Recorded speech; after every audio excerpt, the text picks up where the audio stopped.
बिस्मिल्लाहिर्रहमानिर्रहीम। AR Arain here. उम्मीद करता हूँ कि आप सब खैरियत से होंगे और जहाँ भी होंगे अपने प्यारों के साथ हंसते और मुस्कुराते होंगे। बड़ी ही अफसोसनाक खबर जो मैं आपके साथ शेयर करने लगा हूँ, Usman Shahwari Pakistani cricketer fast bowler थे, वो इस वक्त जाँ बहक हो गए हैं, जो हमारे साथ नहीं रहे। ये वाक़या कैसे पेश आया, ये मैं आपके साथ इस वीडियो में शेयर करता हूँ।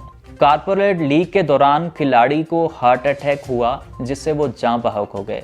कॉर्पोरेट लीग एक फ्राइजलैंड में स्टार्ट हुई है। जैसे पाकिस्तान में PSL होती है या इंडिया में IPL होती है, वैसे ही वो उस लीग में जो कल स्टार्ट हुई है उस लीग की नुमाइंदगी कर रहे थे। उस्मान शहवारी उस टीम की नुमाइंदगी कर रहे थे और अचानक उनको हार्ट अटैक हुआ है और वो फील्डिंग के दौरान गिर पड़े हैं। उनके बाकी साथियों ने उनको उठाया है। जब तक डॉक्टर आया है, डॉक्टर ने बताया कि ये इस वक्त हमारे साथ नहीं रहे, इनकी डेथ हो चुकी है। सो ये बड़ी अफसोसनाक खबर थी जो मैंने आपके साथ शेयर की है। So thank you for watching this video.